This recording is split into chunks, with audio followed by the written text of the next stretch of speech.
Mayor Greenberg announced a new Parks and Recreation partnership. Metro Councilwoman Jennifer Chappell takes us on a tour of District 15, and we're celebrating Independence Day at Riverview Independence Festival. All that and more on Louisville This Week. I'm John Ramsey, Director of City Partnerships. Mayor Craig Greenberg announced the launch of an urban agriculture program with Louisville Parks and Recreation. We're exploring more ways that we can have edible landscapes in our public parks, more ways that we can have more great community gardens like the one here at Emerson Park. Because the people of Louisville have made it absolutely clear that strengthening urban agriculture is an important part of our way to make our city safer, stronger, and healthier.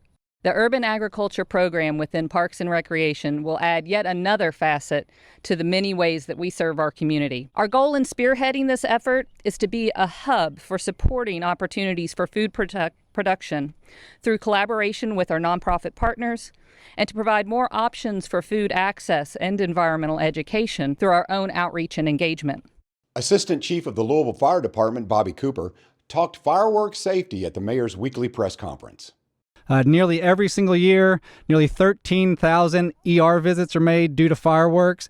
And oftentimes, the tragedy is that those are our young citizens, the most vulnerable, account for nearly a third of those injuries and those visits to the ER every 4th of July. Kids under 15 years old. So it's critical that the citizens understand the hazards that are associated with consumer store-bought fireworks. Along with those injuries, we have nearly 20,000 fires. 20,000 fires and $40 million in property damage that we see every single year in the United States, and oftentimes that's right here at home. Go down to the waterfront park, leave it to the professionals to light the fireworks off, sit back and relax. Raphael Maxon with the Louisville Public Library is this week's Louisvillian Doing Good. Today, we are happy to announce that library employee Raphael Maxon is the first of his cohort of peers to earn a professional career certificate in digital equity. Our libraries are essential to the work of advancing digital inclusion and equity. Having Raphael amongst the first to earn the certificate will strengthen our library's capacity to serve those who are working to overcome the digital divide. Raphael is an excellent example of our library employees who are committed to ongoing education as a way to better serve our community. Each week in July, we'll look at a Louisville business that is working to go plastic-free in recognition of the Mayor's Office of Sustainability's Plastic-Free July program.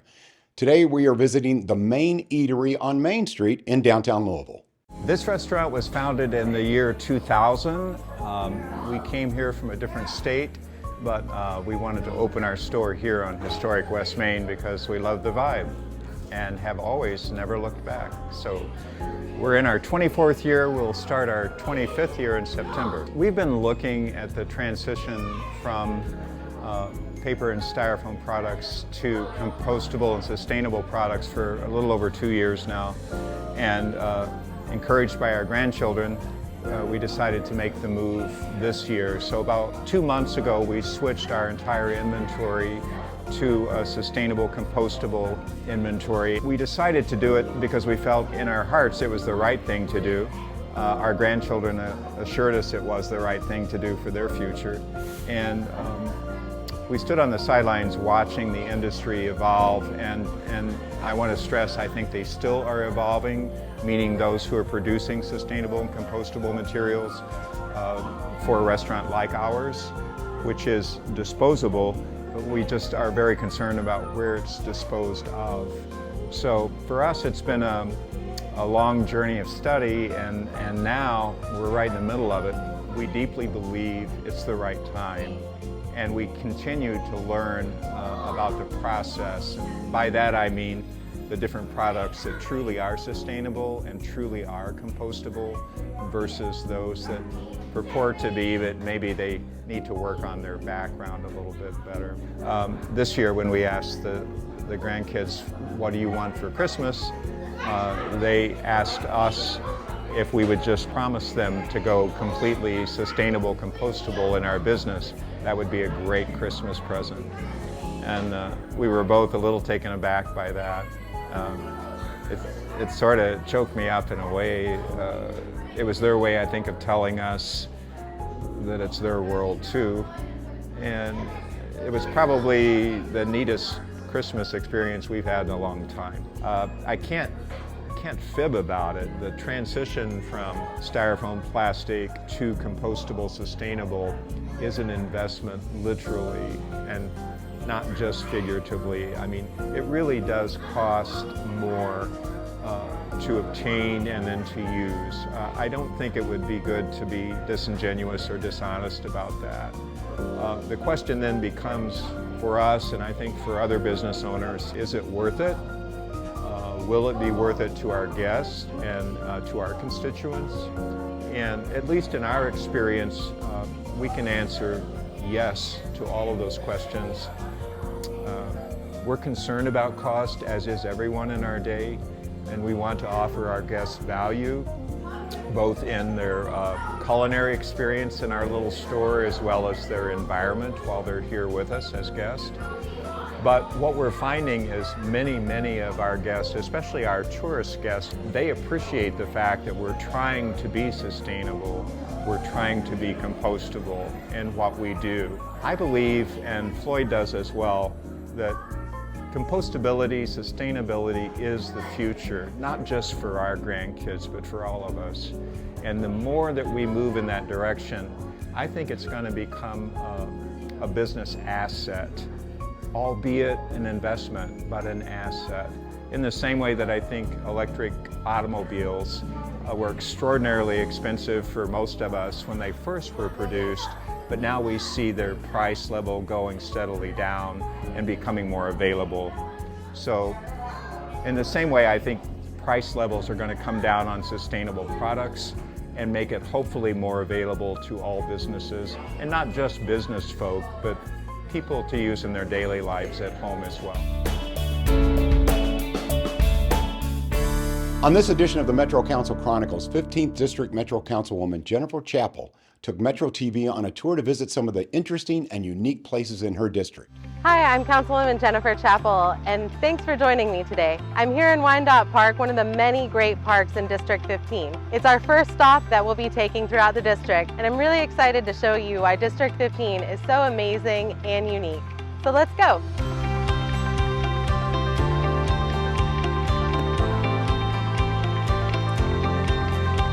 Another really great place here in District 15 is Houck's Corner. It reopened and saw its second life in 2022, but its first iteration started in 1912 by the Houck family, and it was carried on by George Houck. He was also a really instrumental leader here in Snitzelburg, and he did a lot for the community. One of those things was starting the World Championship Dainty Contest. So one of the most interesting things about Houck's is the remodel and how they've repurposed a lot of the building from its previous life into its new life. And so you have things like chair rail that is now the ceiling. The bar has been extended, but you can see the bones of the old house and how they've taken a painstaking approach to really preserve the history that is here at Houck's. And you can come in and you can check out the Dainty Museum. It's a capsule of all things dainty, so you can check out some of our past winners, check out some news articles, and also see footage. So if you are curious about how dainty is played, you can kind of get an idea. I don't know if there's any history of that being played anywhere else in the world, but it is played right here in Snitzelburg. And we, this year, will be hosting the 54th Annual World Championship Dainty Contest. This right here is a dainty, and the challenge is for folks who are 45 or older to hit the dainty, make it airborne, hit it a second time, and try to get it down the street as far as we can go. I think the world champion stands at 153 feet, and we're looking forward to crowning a new champion every single year. Houck's Corner also boasts one of Louisville's best patios, so you can grab your friends, grab your dog, even grab your kids and head over here. And we've got plenty of stuff for you to enjoy, whether it's a slice of pizza, food from the food truck, a nice cold beverage, or something from the bakery. There's something here for everyone. Come on with us as we check out more of District 15. From the can opener to Kroger is going to be our next iteration of Bob building our blocks. And so we're going to be looking at how we can transform this area, bringing city services and other services to people's doorsteps, connecting people with community services, but we're connecting people with their community. And so with our last Bob, we did a lot of really neat things. We had mobile doctor visits. We had a Louisville Metro Animal Services vaccine clinic. We installed smoke detectors through the fire department. We had police do security checks on people's homes. We planted trees, did alley cleanups, community cleanups, put in trash cans, did speed humps. So it was really beautiful to do that program in Lucky Horseshoe, and it's something that we're looking to replicate in all of the areas of District 15. While there is a lot of residential component to our next Bob, the one in November is going to have a lot of opportunities for us to build up small businesses and work with some of the bigger businesses to make an impact. The eyes of the world are upon Louisville, Kentucky for that first Saturday in May. They should be able to look at the neighborhoods and see that Louisville is a city that cares about its community and cares about its neighbors. Here we are at Wagner's Pharmacy. I found out about a year ago that council people can start the landmarking process on properties, and so that's one of the things that I really wanted to do in District 15. So Wagner's is one of the places that we're starting to landmark, as well as places like Dairy Dell, Dairy Castle, Houck's, Manual Stadium. These are things that are important to the fabric of Louisville, and they also have such cool history. One of my favorite spots to grab a bite to eat in District 15 is here at Wagner's Pharmacy. It's been around for over 100 years, and it's right across the street from Churchill Downs. It has great selections and all of your favorite fares for breakfast, but my personal favorite is a cup of vegetable beef soup with a chicken salad sandwich on wheat toasted. That's always my go-to, so you can catch me here at Wagner's pretty often. We're here in District 15 at another really amazing landmark at the Kentucky Derby Museum, and I'm standing here with the Communications Director for the museum, Katrina Helmer. Can you tell us about what you have going on at the museum? We celebrate Derby every single day at the museum, and so you can see crowds coming through, especially now that we're in the fun summer season. People have a little bit more spare time. The winner circle was just updated to represent Mystic Dan and his team, and we're so happy to see people taking selfies in the winner circle. We also have Riders Up is brand new for us this year, went through $1 million upgrade, and people are just loving that exhibit. And we're celebrating Derby 150 all year. So we have a new exhibit opening in July for fashion, and it's going to be on the second floor and just incredible to experience. Yeah, Derby fashion is something that's huge, and I'm glad that you all play up on all the aspects of culture. But you will also have a really big occasion coming up in the next year. Can you talk about that? This year upcoming is going to be our 40th anniversary. So the museum was first opened in 1985. And this is going to be a big birthday for us. So we're celebrating all of the 40th birthday vibes in all of our events and the parties that we're going to throw. And we really just want to open our arms and our doors to the community to say, come celebrate with us. Absolutely. What's your favorite exhibit over here at the museum? My favorite exhibit has to be The Greatest Race, which is our 360-degree movie, because it immerses you in all of the magic of Derby. And for our 40th anniversary, we're actually remastering that entire movie, and so it'll be brand new for our birthday. That's such an incredible movie, and every time I watch it, even you just talking about it, I get goosebumps. So it's like, it's really incredible, and so I hope everyone has an opportunity not just to come to Churchill Downs, but also to stop over at the Kentucky Derby Museum and talk about this cherished tradition in our community. And you'll have to come and check Riders Up out. Let's do it, let's go. So the Kentucky Derby Museum is obviously a location for all age groups, but can you talk about the things that you have going on for kids, especially local kids? So we love every single year that we're a cultural pass destination. So check out our website so you can find the days where you can come in for free, experience the museum, and we also have some very special education programming on certain days. So you have to check that out. Awesome. Well, make sure you get your kiddos up here and take advantage of that cultural pass because it takes you all around the city and you get to experience a lot of really cool things. Hi, Diane. One of my favorite facts about Churchill Downs is that at the peak of Derby, they have 1,800 horses here on the property, which I think is absolutely insane, but I also think that that gives District 15 the designation of having the most horses of any district. The Horse District. The Horse District, so we'll take it. But go ahead and tell us about these residents right here at KDM. This is the museum's stable, so you can come and visit our horses whenever you stop by the museum. We have Ari, our miniature horse. He's our resident here. He's our mascot, if you will. He's the companion horse to then the retired thoroughbreds that come through here on rotation. So right now we have Oak Grove. He's a retired thoroughbred. He trained as a racehorse. He never raced, but the two of them are quite a pair.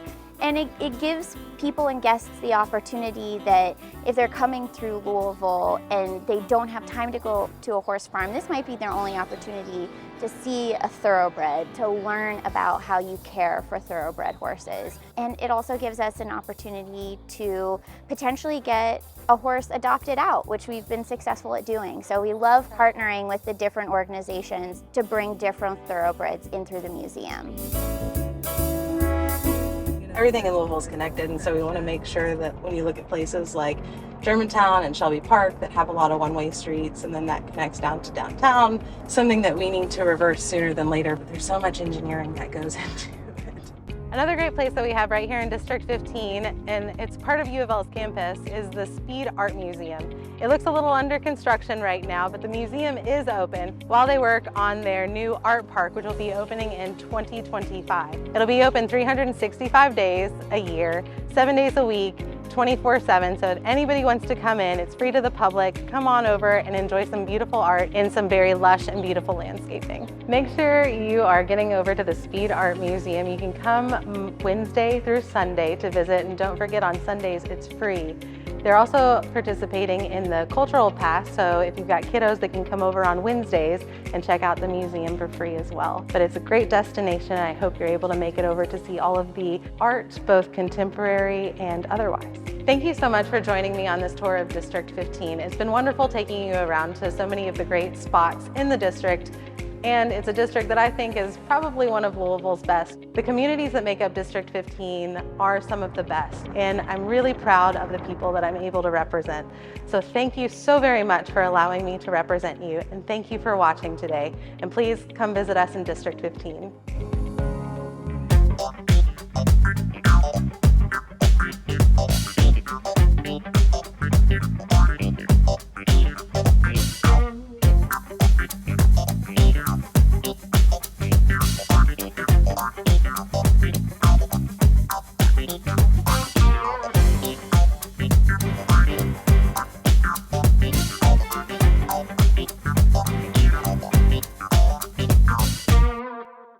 It was a beautiful day for the Riverview Independence Festival at Riverview Park.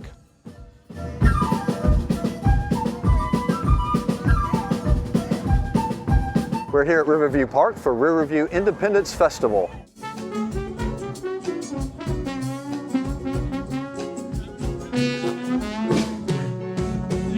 I'm out with my community at Riverview Park here at the Riverview Independence Festival. From the very beginning, when I came on Metro Council, it was a small show. We continue to grow this, and just fabulous to see my community come together, families celebrating together, laughter. Happy 4th of July. Happy Independence Day. When my soul was in the lost and found, he came along to claim me. Yes, he did. Originally it started out, it was almost entirely funded by taxpayer dollars, but we knew that we wanted to have something sustainable in this end of town. And we knew that in order to do that, it really needed to be a public-private partnership. And so we're very thankful to have Brown-Forman has been a sponsor for a number of years, and a lot of our businesses down here at Riverport have also been sponsors as well, including Coca-Cola. Happy 4th of July! We're happy to have that partnership. We're happy to continue to move them forward.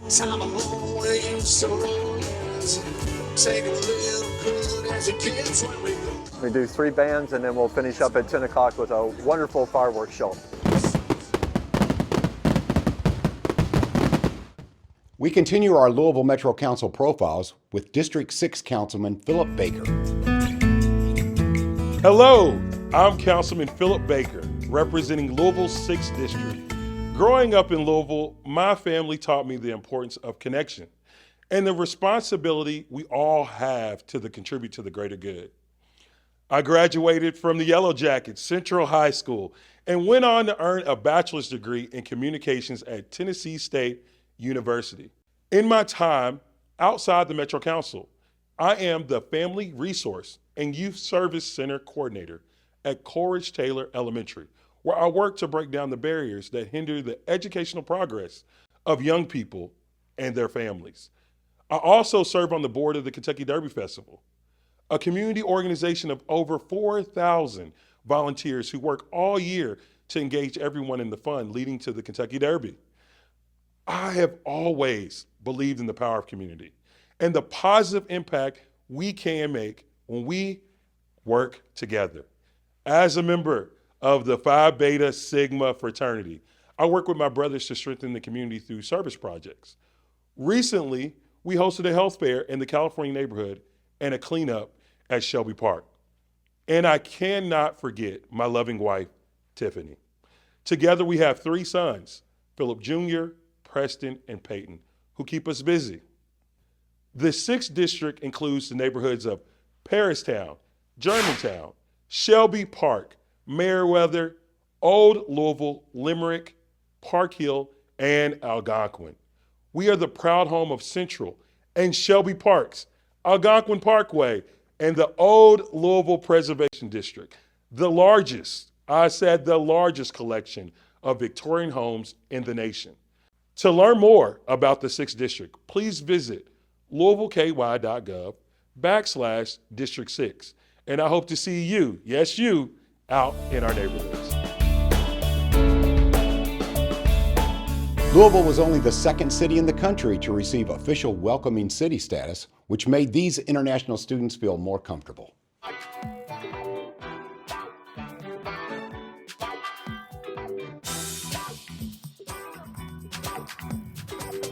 Hello, my name is Guy Alengu. I'm from the Democratic Republic of Congo. Actually, I'm living in Louisville, and it has been 3 years since I'm in the United States of America, and 2 years since I'm in Louisville. And actually, I'm studying at Jefferson Community College, and I'm doing cybersecurity, and I'm enjoying my life here in Louisville.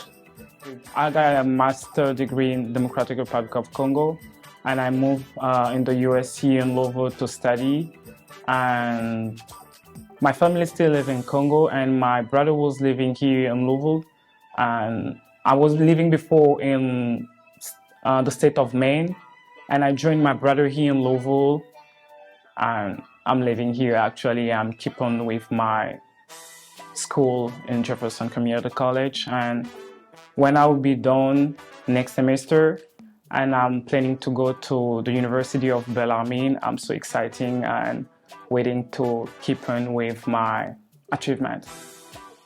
My first impression was I always loved big city, and I could not imagine I can fall in love in Louisville as I'm feeling right now. The community I love the diversity, and that diversity is very present in my college, and I feel like my college really represents the diversity of Louisville also, because we have the multicultural people from everywhere, and there is people who speaking a lot of language like myself too, and I really love the diversity of people and the community, how people exchange with you, and the way people from Louisville are also open with immigrant people.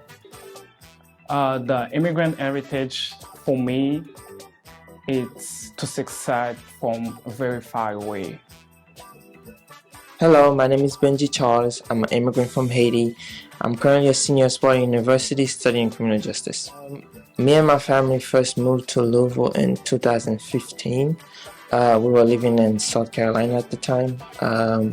We were living in South Carolina because my dad brought me and one of my other sisters to America, and one of his cousins was in Kentucky at the time, and he said, why don't you just come to Kentucky instead? You'll find more job opportunities and your kids will probably have a better education. So he just packed everybody else and said, let's come to Kentucky.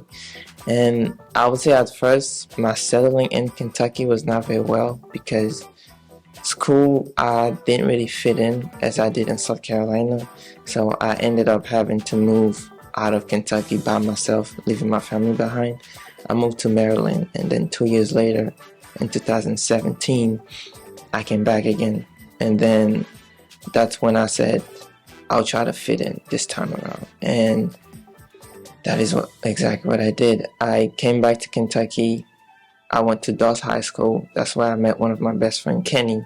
And that's when I really started to like get into what Kentucky life was and what being in America was. And I think what made me able to fit in this time around was that I became willing to say, I'm in America and I will have to make the best of opportunity and be able to be uncomfortable in any situation that is thrown at me. When I hear immigrant heritage, in my head, I hear America, because the reason America is because of immigrants. That is what I see it as. And Immigrant Heritage Month simply means that from the very, very first beginning of the very first immigrants that came to America, that month is acknowledging everybody from the very first day.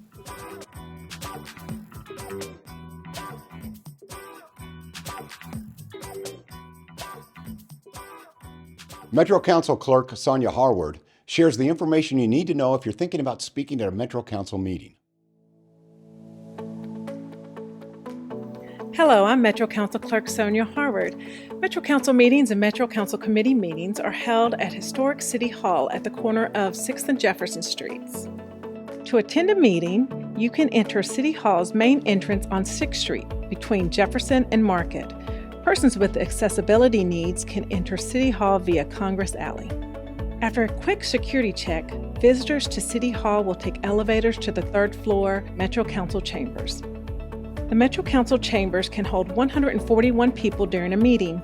Each person attending is required to be seated during the meeting and cannot bring signs larger than an 8.5 by 11-inch piece of paper. People attending Metro Council meetings are allowed to sign up to speak in advance with the Metro Council Clerk's office. Otherwise, outside participation by guests is not allowed unless those guests are invited in advance by a member of the Metro Council as part of a meeting recognition. We look forward to seeing you at a Metro Council meeting. A stay at the shelter can be very traumatic for some dogs. Louisville Metro Animal Services is asking for the public's help for these dogs who need a family ready to adopt or foster them. This is Ricky Bobby. He's come a really long way. When he came in, he probably only had about 50% of his fur. Looks like maybe he was hit by a car or something. He had a lot of road rash. He lost an eye in the accident, but none of that really killed his spirits. He's still one of the happiest, most playful dogs we have here. He's great with other dogs. He's house trained. He just wants to lean on you and cuddle, but if you want to play, he's ready to go. So he's the perfect companion. If you are interested in adopting him, you can come to the Animal House and express interest in Ricky Bobby. He's my favorite dog here right now. He's just a sweetheart. You pretty girl. This is Safety First, little 1-year-old female. She's very shy, but once you kind of get her out into the yard by herself and everything, she brings out her goofy personality, likes to play and come up to you, check in, and I didn't really see that until not too long ago with another dog that is very similar to her, like, shyness level, and they brought each other's personalities out, so it was pretty cute. She's just very scared and her kennel shakes, but once you get her out, she does a lot better, but she needs to get out of the kennels. She's available for adoption, foster, or foster to adopt. Can you sit? Good Bowie. This is Bout It. I think he came in about a month ago. We have him around 2 years old. He's an American Bulldog mix. He's a good boy. He knows some commands, as you can see. He's a volunteer favorite. He's super friendly. He can be energetic at times, but he's pretty big and beefy, so it doesn't last long. He's pretty chill. Super cuddly, good dog. He appears dog friendly. He's met some other dogs on leash and did really well. Yeah, he's a good dog. He's obviously very handsome. Big old beefy boy looking for loving.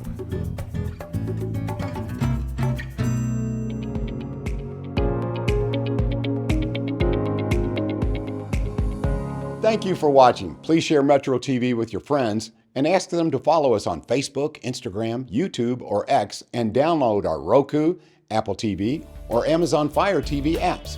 Have a wonderful week.